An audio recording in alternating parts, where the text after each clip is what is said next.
All right, the numbers are not going up super fast right now, and I have a few housekeeping things to do, so no one will miss exciting conversation at this point. First of all, I want to welcome all of our attendees and all of our panelists. We are Book and Author Society. We've been a literary organization in the Metro Detroit region since 1972. And formally, we used to have these really stellar luncheons twice a year, have a bunch of authors around and do like a really nice talk. It was a really good time. And as you all know, in 2020, things changed. So now we do these virtual events. And we're super happy to be doing this as well. We're loving to connect you to your favorite authors. We're loving these conversations, and we're really liking connecting with you all on social media as well. With that said, we have a big announcement today.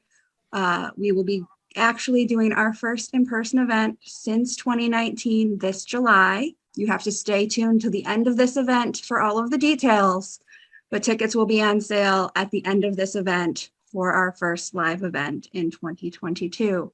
We're super excited to see you all in person again. And before any of our virtual fans get too concerned, we will be continuing to do virtual events to connect you with all of your favorite authors. So it's 2022 now. Hybrid is the way of the world. So you'll see us on Zoom, you'll see us in person, and make sure you're all signing up for our newsletters, our social media feeds, our Instagram, Twitter, Facebook, and that's where you'll find everything. And today in the chat, you will find links to our bookshop.org affiliate where you will be able to buy Sarah, RaeAnne, Brenda, and Lori's books. That is how you will get book plates if you buy through our affiliate link, but I will encourage you to buy from whatever indie bookstore you are most comfortable buying from.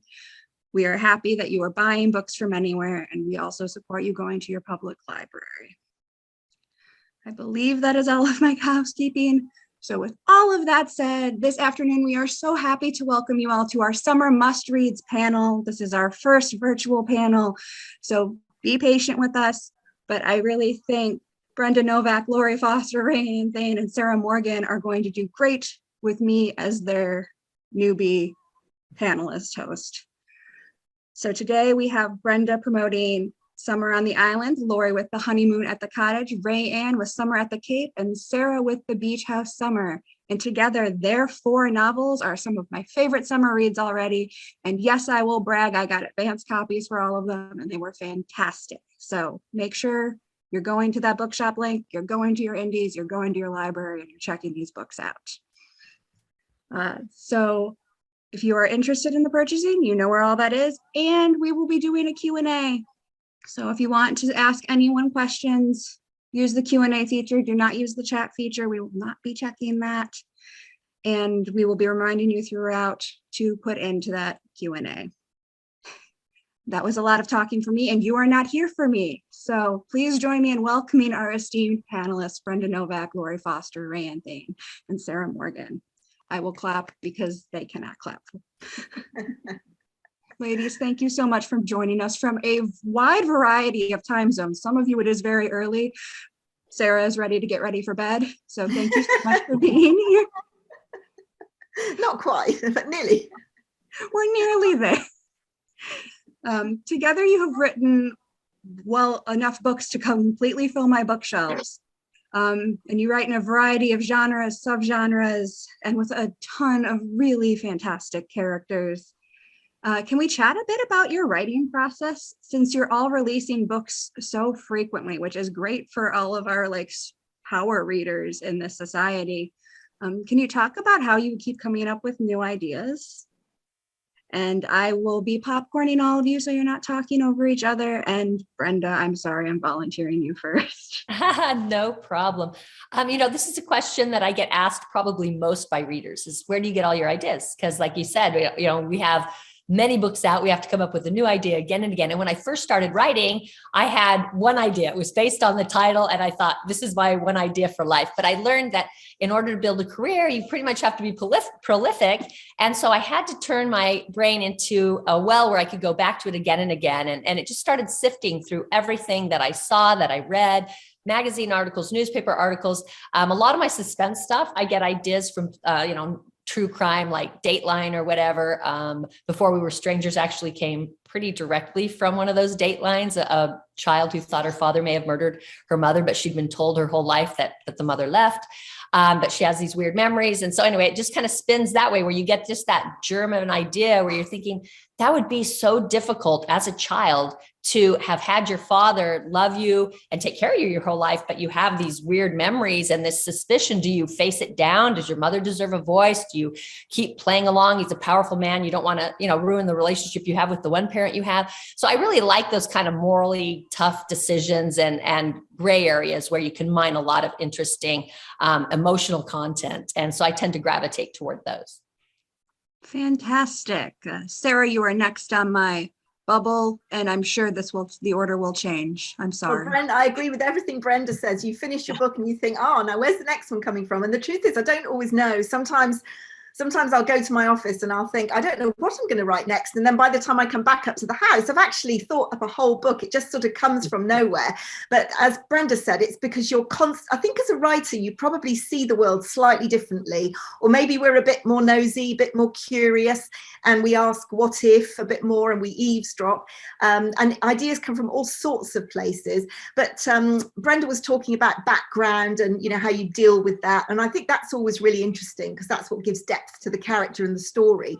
And I often find things in problem pages when people are writing in with all their problems and you think, oh gosh, imagine put them all together, take 5 people's problems and give them to one person, and that's a lot to deal with. So I don't really know exactly where it comes from, but it just seems to come. Yeah, being curious, I think. That problem pages is so fantastic. It feels bad if it's one real person having all of those, but a character Absolutely. can put them through it. RaeAnne, do you have anything to comment?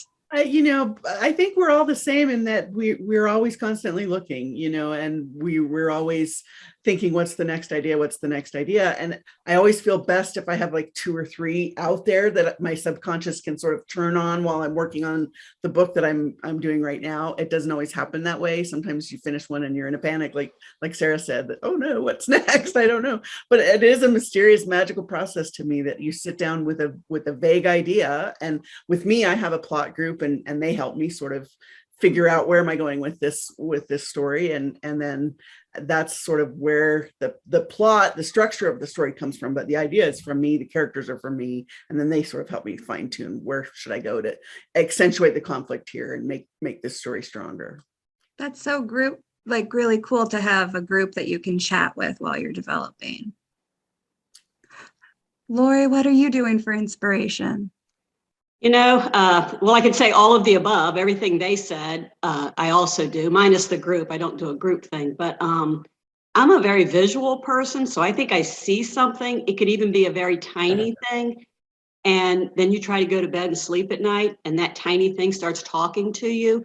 And instead of sleeping, you end up plotting a book when you're already writing one book and you've already pitched another book and you already know there's 2 more books in the series you're working on. So mine are always stacked up and just sort of waiting for me to find the time to sit down. And I don't really completely formulate a book until I sit down and start working on it. I just sort of have an opening scene in mind. And then the characters just tell me what's going on after that. So your little notebook of ideas is just full to the brim. Yeah, but it's up here. So yeah. I'm very impressed. Yeah. Well, how cool.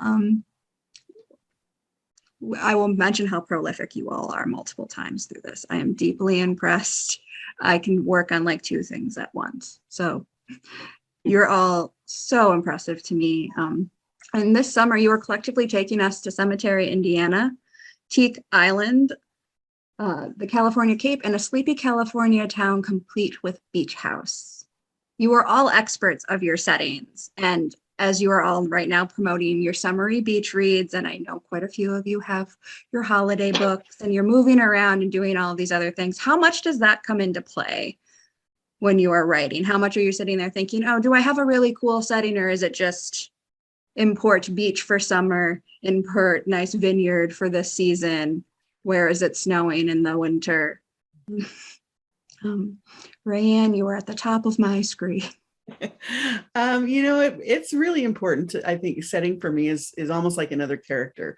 It's really important to set the mood of the story and the tone. And so I spend quite a lot of time thinking about the settings and formulating the settings. I have written, my book is set in a location that I've done for 3 other books set in the same area, although each book is a standalone book, totally non-related to the other books except by setting. And so I've already sort of established this fictional place in my mind and hopefully in my readers' minds. And that's very helpful. When it comes to Christmas books, I'm fortunate that I live in a 4-season place where we have snow. I live in Utah and we have lots of snow.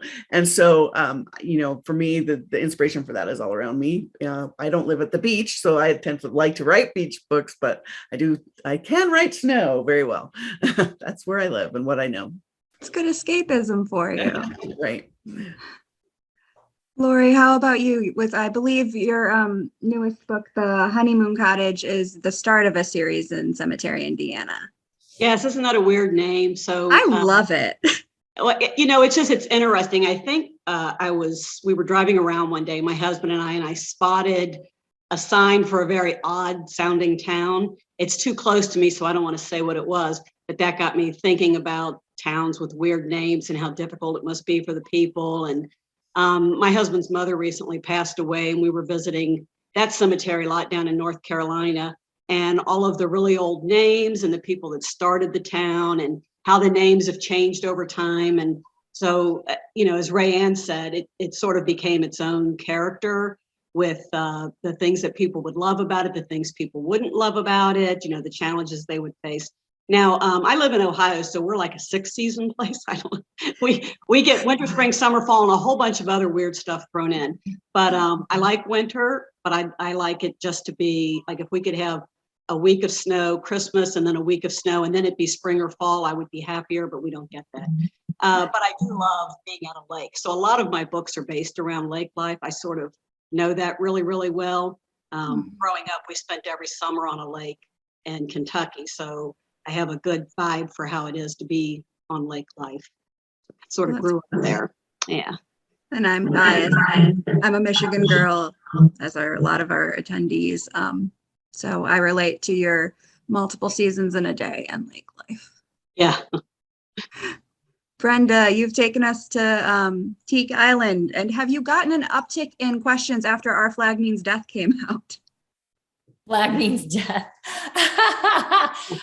No, but because it's set in the Florida Keys where the pirates did operate during the golden age of piracy, I just thought it would be really fitting to name it after Edward Teach, who was Blackbeard, right? A famous pirate. So it just gave it a lot of kitschy decor. And that's actually, what it looks like. I visited the Florida Keys. And so it just was able to bring in that whole really beachy feel. I like settings that can also enhance the conflict sometimes, and being on a small island, because of same thing with a small town. It made it so that my characters couldn't escape some things. And it also gives you something that's very familiar that you love, for one of the characters that she returns to every summer. I know in another series I've done, I purposely set it in Alaska because I really wanted the difficulty of the terrain and the weather to make it that much harder for my characters to deal with the police work. This was more of a suspense series, my Evelyn Talbot series. And it becomes a really strong character because it's also, in a way, one of the antagonists, right? So I think setting is very important, and it's very fun to try and bring a setting alive in a book. I find that a fun challenge that I enjoy. Oh, cool. And I think all of you excel at that. Sarah, do you want to talk a bit about your setting journeys? Yes, I agree with all the others, and what Brenda just said about, the setting is never randomly chosen. It always adds to the story. It should enhance the story. You couldn't just pick the story up and set it anywhere. There's a reason for it. So my current beach house summer, my two heroines are escaping really from the media. They need to hide. I want them to have somewhere lovely to hide, but at the same time, it's part of this small community, which then becomes part of the story. So I couldn't have set that book in a city. It has to be, the setting has to add for it. And as Brenda said, again, with something like Christmas, my Christmas book coming out, there they're snowed in, and so they have to be really isolated. It would be no good being snowed in a city, because you just get out and fine, it's fine, nobody's trapped. So you do have to think about how the setting will enhance what you're writing. And it's fun. And also, if you're going to be spending time there, it has to be somewhere I like, because you're there virtually. So you're pretending you're there. So you need to be somewhere that you want to spend the next however many months. With that, is there anywhere any of you are excited to write about next, or you want to virtually mentally travel to? Sarah, since you mentioned that. Well, where would I like to travel next? I don't know. I quite fancy a trip to Canada, because I haven't done that yet, I don't think. Yes, I have. No, I haven't. No, I haven't. We've written so many books. Sometimes you have to kind of think, have I done Canada? Actually, I don't think I have. I quite fancy Canada. Well, I'm sure any Canadian viewers will be excited. RaeAnne, is there anywhere that you want to travel aside from not snowy Utah? As far as for my books, not necessarily. I mean, I think I've put places in all my favorite places, and sometimes I've disguised them and made turn them into something else. But I love writing on the California coast, but I live in the mountains, and I like to write things here in Idaho, Wyoming, all the places around me. They're so beautiful. Fantastic. Lori, any place that you're gunning to write about? Well, I'm writing about Colorado, a very small town in Colorado, my mass market series that was recently out. And now the book that'll be out in January is set there too. And I've only ever been to Colorado for conferences where you spend all of your time in the hotel. You see it flying over, you see it flying out, but you don't really get to explore it. I've had some really, really awesome authors that have given me information that I needed who are living in Colorado. I always create a fictional town so that nobody can hold me to too many facts, because I know I'll mess them up. I was like, if I mess it up, it's because I made it up anyway. But I would love to be able to actually go and explore that area and, hang out for a month and just really live it. I don't know that I will, but I sure would like to. Fingers crossed for a book tour there, or maybe a book launch. Wouldn't that be awesome? Yeah. Brenda, is there anywhere that you're starting to write about or excited to write about? Yeah, the book that's coming out next spring is called The Seaside Library, and it's set on a fictional island. I'm like Lori, I really love to create fictional towns that are based loosely on something that I love, because it gives me a wider canvas, and I can just make it what I want when I need it for my plot to enhance the plot. I'm not held to anything. So Alexa and I went to visit Nancy Thayer to interview her for my online book group, and she lives on Nantucket, and there's just so many books and series that are set on Nantucket. I can see why. I mean, it's a fabulous place to visit, but I wanted something very much like it, but different. And so I created Mariner's Island, which is set nearby, near Nantucket. And it was really kind of fun, because my editor, when she read that one, said the sense of place is so strong. And I thought it was for me too. I got to actually escape there. And it was kind of like living on Nantucket for me, even though I was calling it Mariners for the time period that I was writing that book. So I had a lot of fun with that one. And I'm excited to see how my readers will like the setting, because I think I did sort of up my game with the setting in that one. Very cool. And the way you all talk about creating like inspired settings. I was just at another event, not for Book and Author Society, sorry guys, where the author was talking about how when she creates characters, if she wants to create a particularly mean character based off of somebody she knows, she just changes their gender and no one ever finds out. So I'm like loving this like conceptually of like, well, the bad things about this town and no one will know about it. It's fine. Yeah, I was playing pickleball on Saturday, and somebody said to me that, if you don't like somebody, just try and hit them with the pickleball. I said, I don't need to do that. I said, I just kill them off in one of my books. That sounds amazing. That's a very good anger management technique. There you go. Changing the name, of course, like you said. We were just chatting a bit about characters. You all write women so well.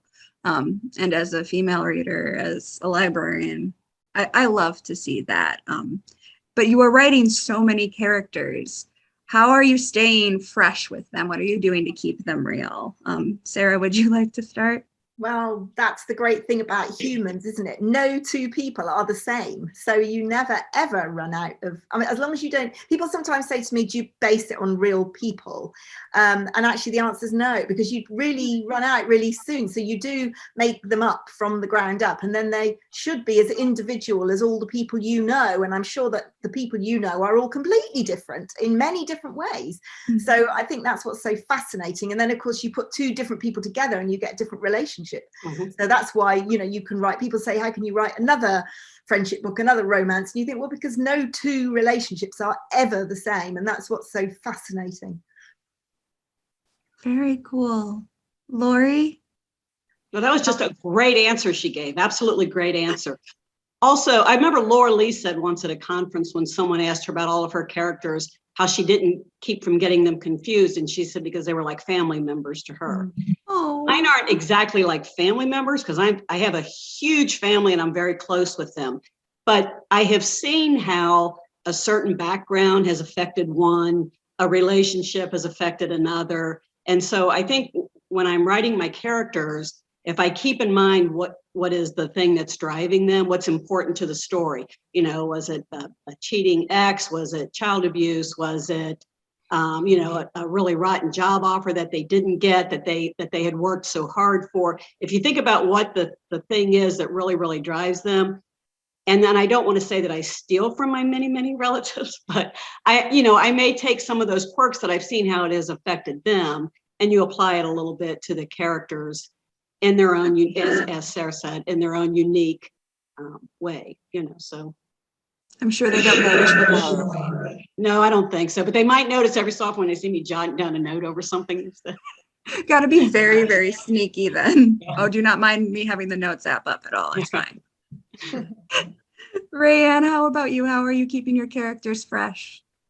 Well, you know, it's all part of the planning process for me. I spend a lot of time thinking about who are these people? What have they been through? How can I, you know, bring a unique voice to this particular character? But as that said, as much as I plan and as much as I think, oh, I know exactly who these people are, it's really the second or third draft that I finally figure out a lot of details about my characters. And so it really does just kind of come through the discovery, through the writing process. You know, they say things that I wouldn't have had them say, you know, they really do come alive. It's a strange, again, a magical phenomenon, because they do come alive and act in ways that I didn't plan on them acting. But then as I look back, I think, oh, that's exactly what they needed to do.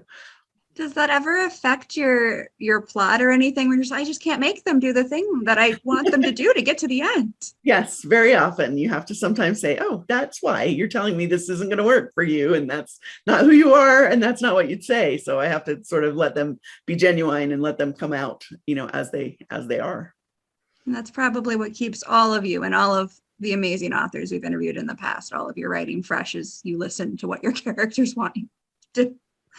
Brenda, can you talk a bit about your characters? You have quite a selection, and you're in Summer on the Island. Yes.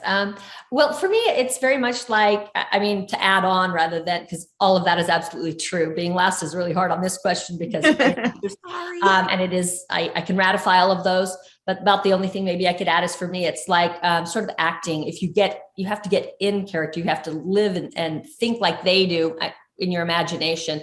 And because all their backstories and challenges are different, as Sarah said, everything is, you know, every individual is different. And so all of your characters are too. You give them all a different backstory. You give them all a different setting. You give them all different relationships. You give them different parental experiences, and it creates a unique character each time. And then to me, how I try and really breathe life into them and bring them to life is, it is very much like acting. And you have to slip into character when you're in that book. Oh, that's a really interesting perspective. Very cool.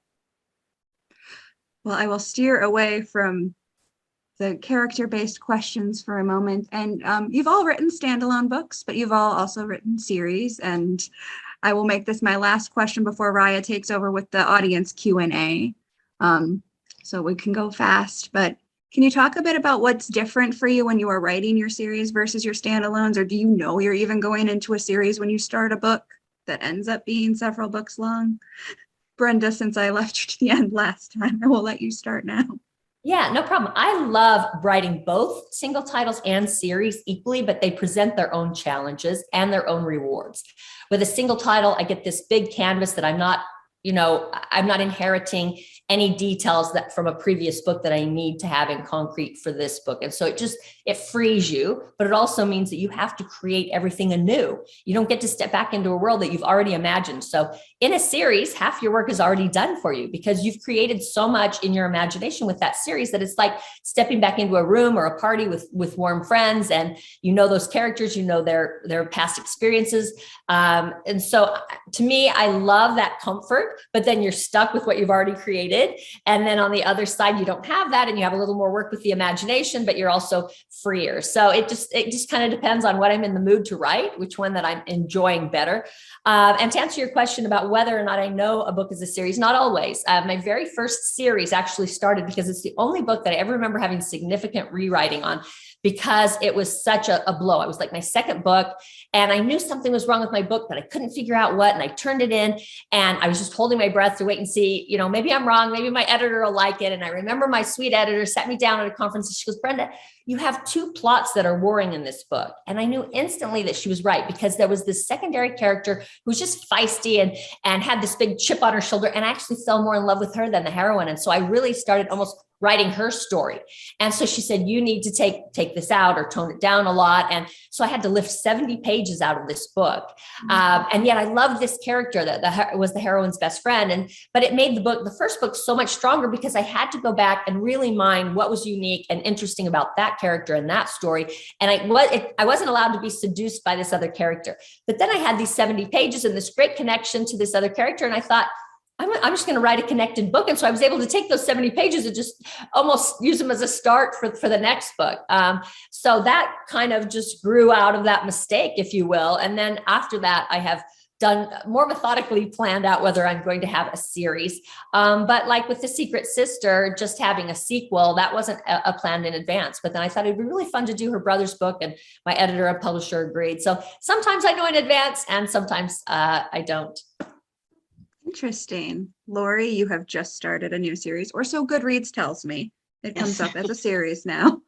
It will be. I'm more than halfway through the second one and having so much fun. Yay. And, I agree with everything Brenda said. The series sometimes I don't have a choice in because those characters just won't leave you alone until you're going to write their book. I remember so I had written a series called The Men of Honor.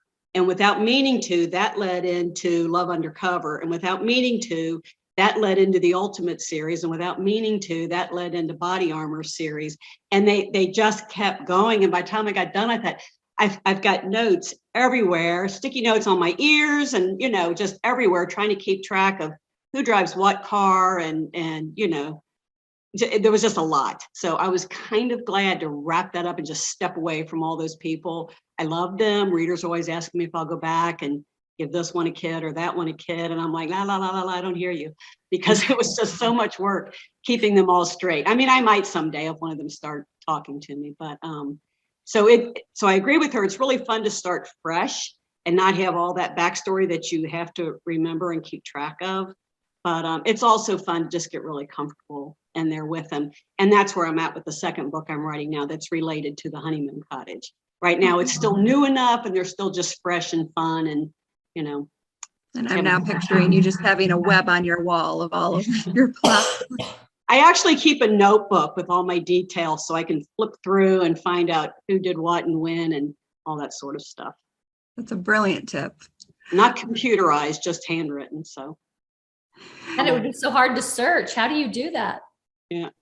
Flip, flip, flip. Yeah. Good for you. RaeAnne, you've mentioned connected settings before. Do you want to talk a bit about your series versus your standalone work? Sure.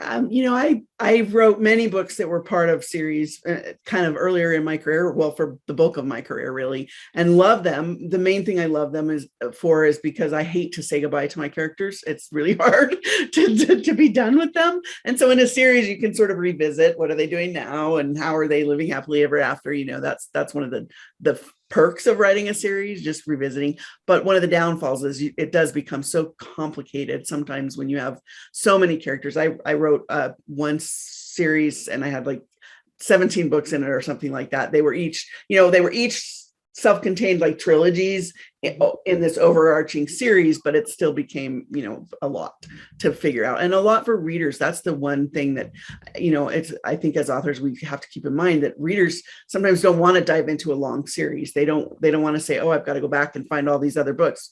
So in that respect, it can be difficult to have a big, long, complicated series. Most of my books, even when I was writing series, were basically standalone books set in the same community. And but sometimes characters came in and out. Right now I'm doing similar to that, although they're standalone books without the characters coming in and out. They're all set, I'm moving away from that. I'm sure after the book that I'm writing now, I'll be doing that, something different completely. I still haven't figured that out yet, but You can picture them all at the same general store. Yeah. And then you don't have to put them there. There you go. But both are fun. Both are fun for authors. Both are fun. I think readers like them. And then as far as, revisiting series, I've had many people ask me to go back to a certain series. And I always say, well, I'm done with that. But I never say never, because, my Christmas book that's coming out is actually revisiting a series I finished in 2012. And it's a character that, she was 19 in the previous books. And I had many people say, you got to write her book, you've got to write her book. And here we are, 10 years later, it's time for her to have her own story. So that's the fun of that. Cool. Sarah, do you want to take us out strong before we get to the Q&A? You're right about being last. I think everything's been said. It really has. I feel the same way. It's lovely to be able to write both. I think it's a real privilege to be able to sort of shift from one to the other. Each has its advantages. As Brenda said, I think they all have their challenges as well. I haven't done as many as RaeAnne in a series. I think my longest has been 6 books. And one thing I would say is that when you've been with a series and characters for a long time, I think they're even harder to let go than they are. And sometimes when you finish a book, as Laurie says, you know them so well, you want to invite them for tea and send them a Christmas card. You know them that well. But I think when you've written a series and you've been with those characters for a very long time, I distinctly remember one series I wrote where I actually struggled to write for a few weeks afterwards, which is really unheard of for me. Normally I finish a book and I start the next one an hour later, and this one I really struggled to move on from those characters because they felt so real. I felt as if I'd been living with them. So I just agree with everything everybody said. Really, it's fascinating, and readers always ask for more, but I think that's just a compliment actually, that they've enjoyed it and that they've enjoyed that world that you've created. But one always hopes that they'll enjoy the next world that you're creating as well. I'm sure. And I'm sure everyone is signing up for all of your new books, even when you're done with the series.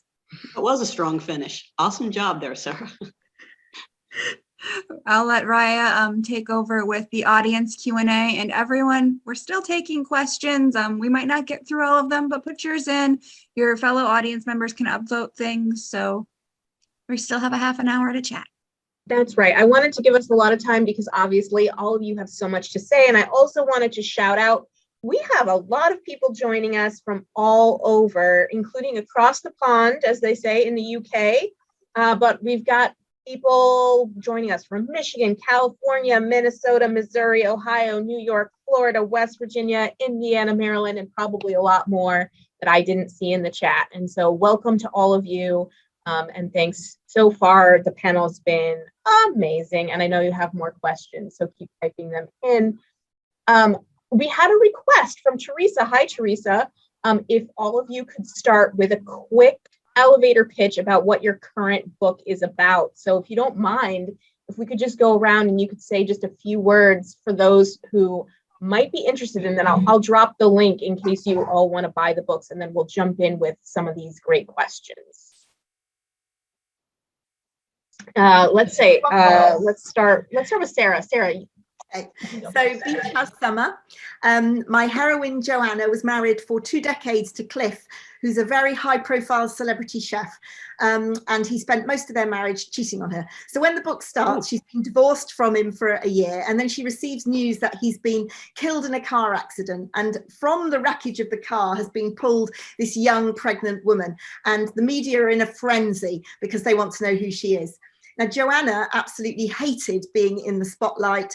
That's where this book came from, really. I was thinking about what is it like if you really, really hate celebrity, but you're forced into that lifestyle.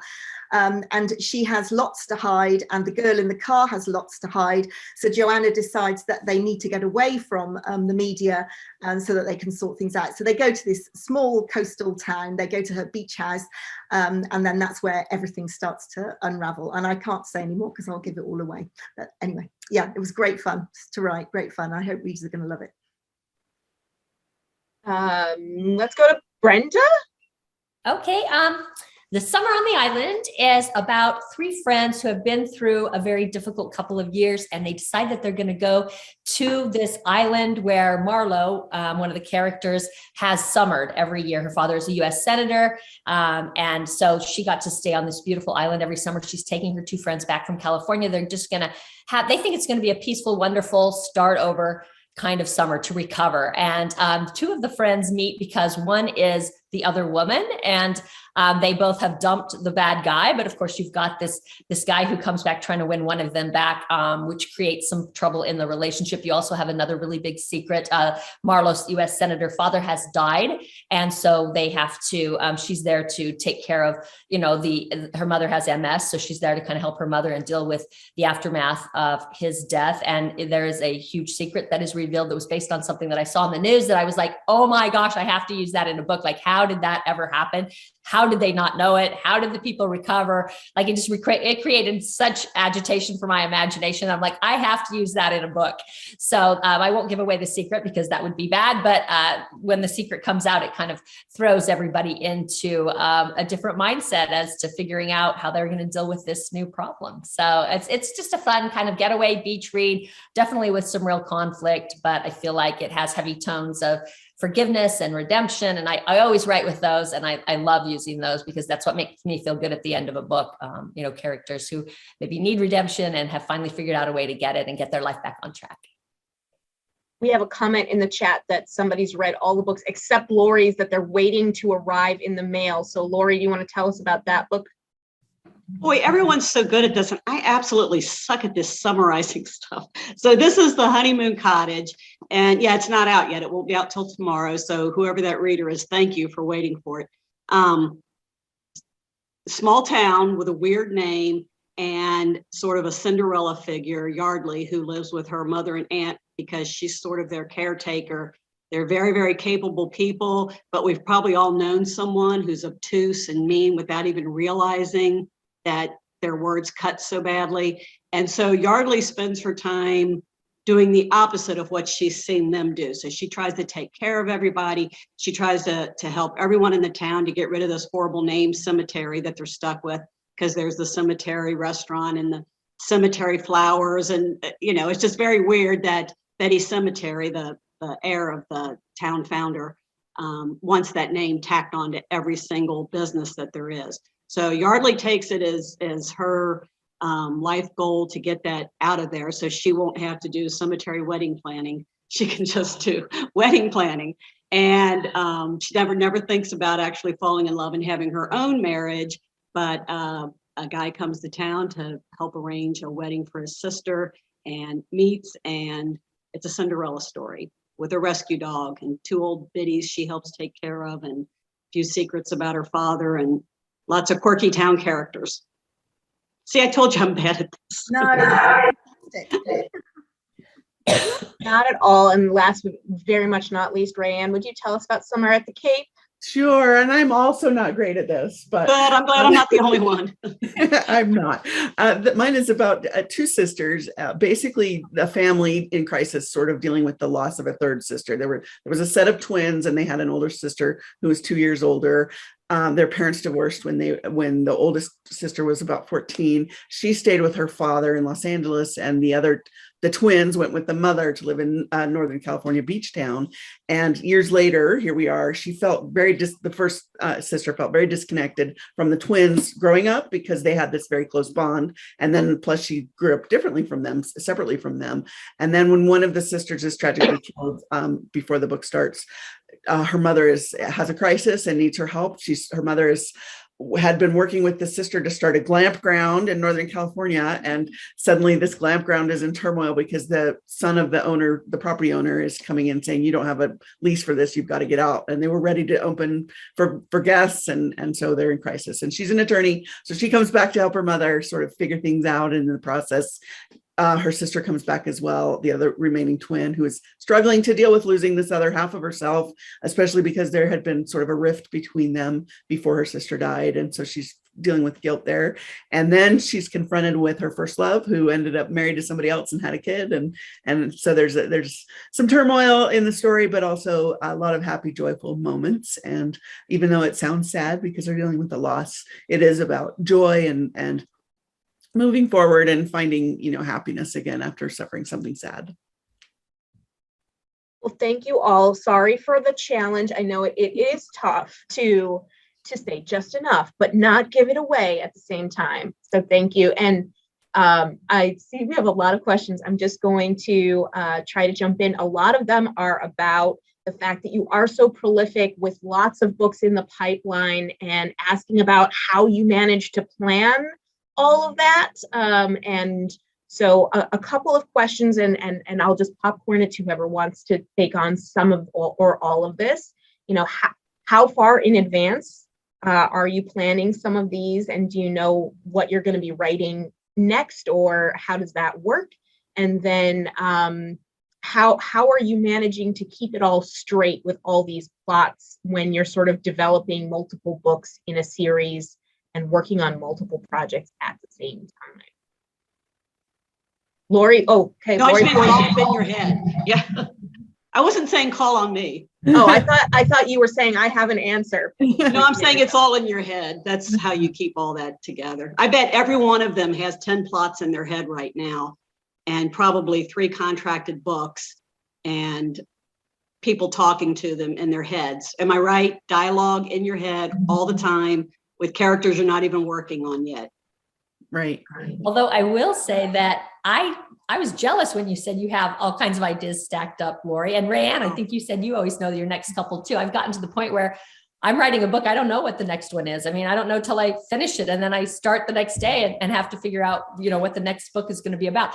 There are times that I get kind of stacked up, and I love those times where I'm thinking, okay, I know what my next 4 books are. But right now I'm pretty much I'm writing a book and I don't know what's coming next. Oh, wow. Yeah, I'm a little bit like that at the moment, Brenda, with you. I usually know one ahead because I have to give the publisher the idea. So I will know what my next one is if I'm working on summer, roughly, but not the detail. But I certainly, if you're in the middle of 4-book contract, I won't know the detail of every single book. But you're right, though, that you do hear voices all the time and you do hear dialogue. But that often for me is the book that I'm writing now, if it's going all right. Otherwise, it's blank. Oh. And I should clarify that I said I like it when that happens. That doesn't always happen, that I have 3 or 4 out there. I'm kind of similar right now in that I'm doing 1 book at a time, and I usually do know what the next one is. Sometimes I don't, and that's a big panic moment. But you also asked about keeping details straight. For me, I keep a pretty detailed notebook on my computer. I do mine digitally. I just use the notes app on my phone and my computer, and I have a folder for every book, and I put what the characters' names are and details about the town and details about, the conflicts. And then that's sort of where I do a lot of the character study. I'll say about, the hero, and I'll write a bunch of things that I could think about for him, and like things he needs to learn and significant moments he had with his parents and things like that. And then I can refer to that as I'm going and flip through that. The beauty of that is it comes up on my iPad as well. So I can keep my iPad there open and just use that. And then I just have my computer, basically just the screen to write on. So I'm not distracted flipping through windows. And that's very helpful to me. I know I couldn't do it. I don't think if it's not written down in my external brain, then it's Swiss cheese up here. Yeah. Lori's mentioned starting fresh, and we have a question from Janelyn. Janelyn, thank you for your question. Saying, first of all, that she enjoys all your books, but asking if you've ever entertained the idea of writing completely outside of your genre, and if you would want to. And I'm going to add on, if you did want to, which genre would you want? Is that to anyone or? Anyone, yeah. I love to read historical romance. I wish I had the talent to write historical romance. It's like a complete takeaway for me from what I'm doing. Completely different challenges for the heroines to deal with. I just love it. I wish I had the talent because I would love to dig into one, but I don't. I don't know my history well enough. I'd have, a Corvette driving through a joust or something because I'm not very good with my history. But that would be my thing. Now, I did write a paranormal series once as L.L. Foster. That was scary, spooky, evil creatures, which is what my son actually writes now.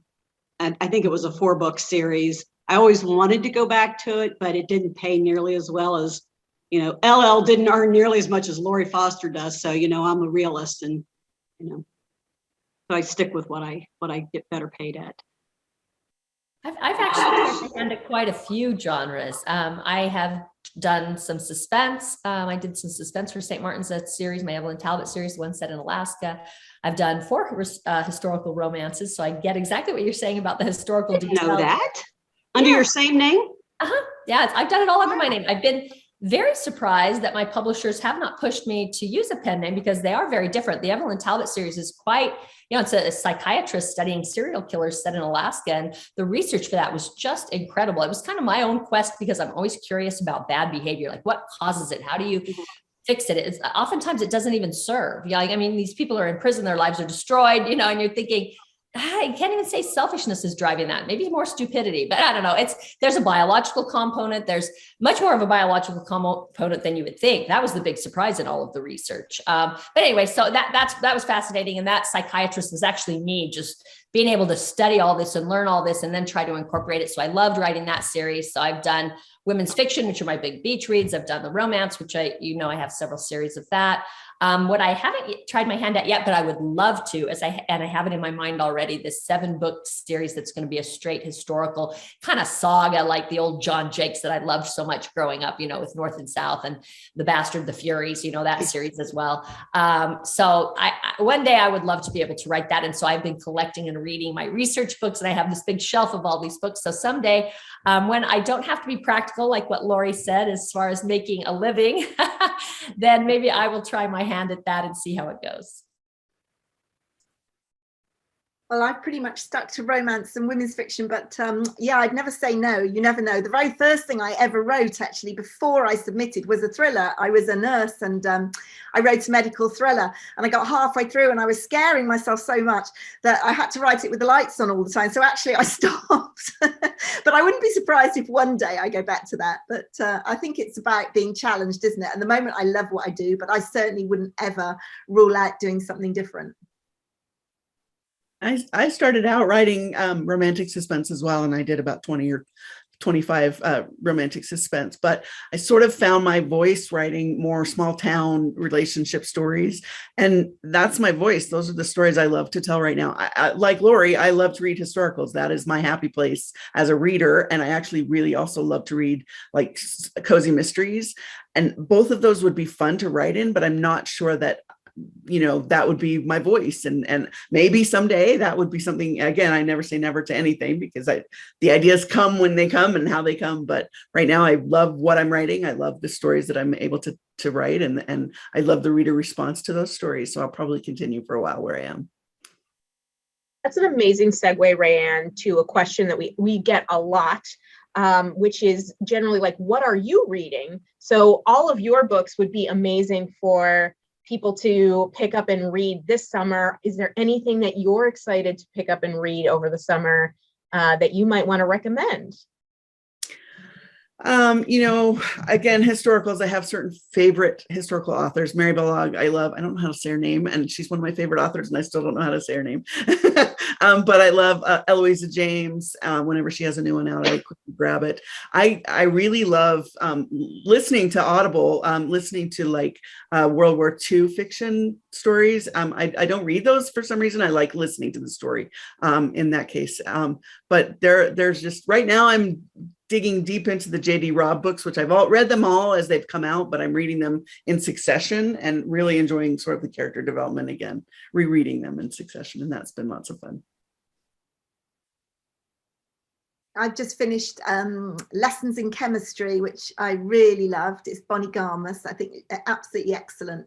Lovely dog, by the way, called 630. Anyway, I really enjoyed that. And next up, I've got the Taylor Jenkins Reid, Carrie Soto. So Carrie Soto's back. So I'm really, I feel quite spoilt with my reading at the moment. But I read quite a variety, non-fiction, fiction, thriller, crime, everything really. So I really enjoy that. One of the perks of being an author is you often get an early read of things. So that's a real treat. I have several going at any time. I was just looking to be like, oh my gosh, I can't even, I've got like 6 going at once on my Audible that I was just looking up because I thought I don't want to butcher any of these names. But right now I'm in the middle of the Book of Lost Names, which I think is really enjoyable so far. I did the Midnight Library. I'm trying to remember, see, I am already butchering that title, which I thought was really fascinating. I do a lot of true crime because I do have a real love for suspense and I get a lot of ideas there. And sometimes, you could not make that stuff up. It's just crazy and it's very intriguing to me. And I also write, I read the books that we have. I have an online book group and we have this month in May, we are having Christy Woodson Harvey's.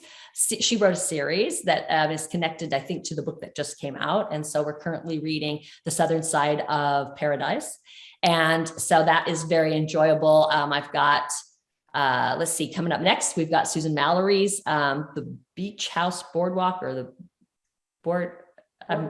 the Boardwalk Bookshop. Sorry, messed up Susan's, but that I'm looking forward to because that's going to be next. She's our featured author in June.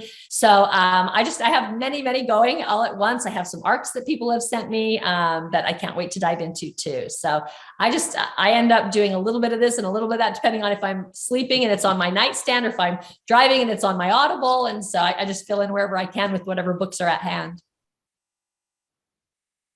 I only read print unless an author who's written a long series then suddenly has one in digital.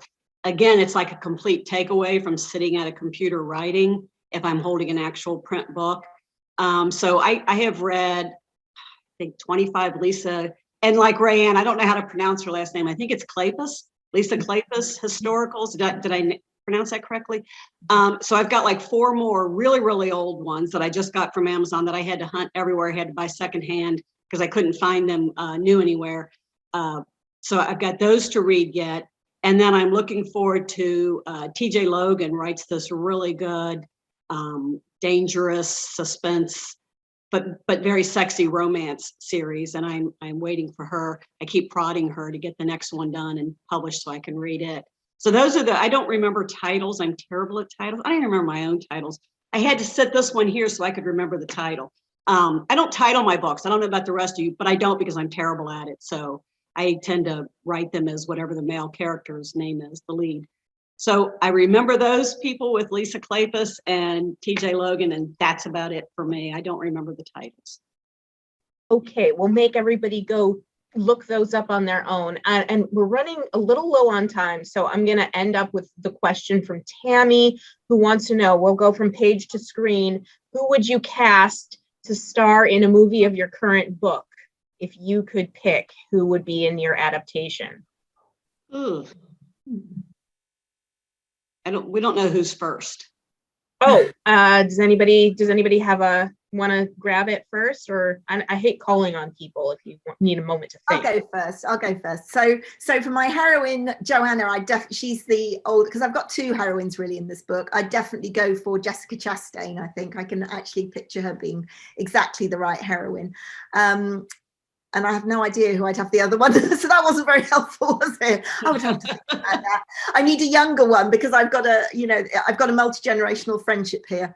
And then I need a hot guy as well. So I have to go. Thank you for that research. I shall go and take that very seriously when this is finished. That's okay. You can just cast one person. You don't have to give us the whole. Got Jessica Chastain. She's going to be thrilled, I'm sure. She should clear her calendar right now. Anybody else have a thought of who you'd love to star in an adaptation? People ask that about every book I write. I am so terrible. I can never name any of them except for Amarok, the Evelyn Talbot series, Jake Gyllenhaal. That's really the only guy that I could picture him, but I don't know enough movie stars. I don't know their names. So when I need something like this, I always have to go to my daughters who are much more current on, popular, what's out in the mainstream as far as movies and movie stars. And so then they always help me out. So sorry, guys, you'll have to read it and figure out who you think should be. Thank you. And you're younger than me. So that helps me to admit that I don't, I would say Ryan Reynolds for anything, any part, because he's gorgeous.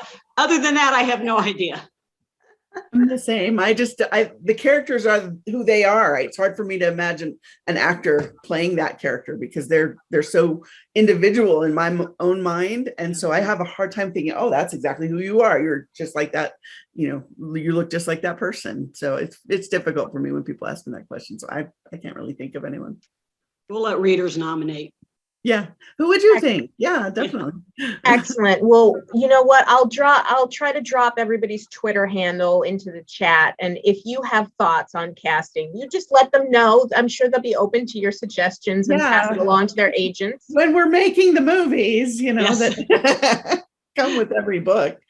Absolutely. And because we're low on time, I want to apologize for all of you whose questions we didn't get to. You did have some fabulous questions, and we just, we don't have time for all of them, but I'm going to hand it back over to Sarah, and thank you all so much. This has been an amazing Q&A session, and thanks to all of you for your questions. Thank you. Thank you. I want to thank you all again for spending your afternoon/morning/early evening with us. I know that's a little confusing. We're so excited to have done this panel. We are so happy to have had Sarah, RaeAnne, Brenda, and Lori with us. And we're so excited to have so many people attend with so many great questions. Please make sure if you've attended this event and you enjoyed it, check out our YouTube. All of our past events are up there. So if there's an author that you like, maybe we've interviewed them already. Check out our Instagram, our Twitter, our Facebook, and sign up for our newsletter. That's how you find out about future book and author events. And make sure to go out and buy The Beach House Summer by Sarah Morgan. I'm going to pull up my list so I don't butcher your titles already.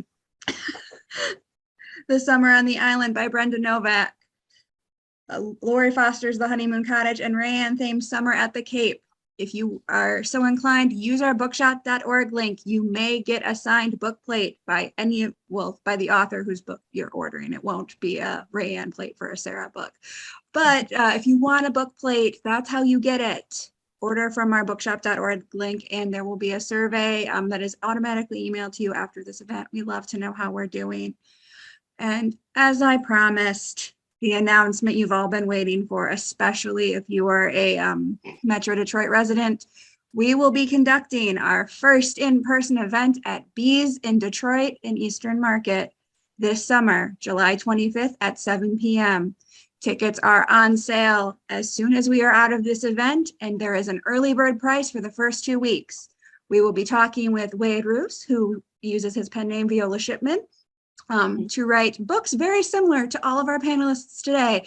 I'm sure you're all familiar with Viola Shipman, so we will be talking to Wade as Viola, and I'm sure that will be a very fascinating discussion. If you have any questions or anything, you know where to find us on Instagram, Twitter, all of the socials. I'm not going to continue to name them all. And if you have any other concerns, any thoughts, and you want those tickets, bookshop.org, our links for all of the sales will be right there. Raya, have I missed anything major? All right, Raya's shaking her head. I want to thank again Sarah Morgan, RaeAnne Thayne, Brenda Novak, and Lori Foster. This has been such a wonderful event. We were so happy to have you here. Thank you so much. Thank you for having us. It was so enjoyable. It was. Thank you. All right, I will leave you all to your breakfast, lunch, and dinners. Goodbye. Thank you.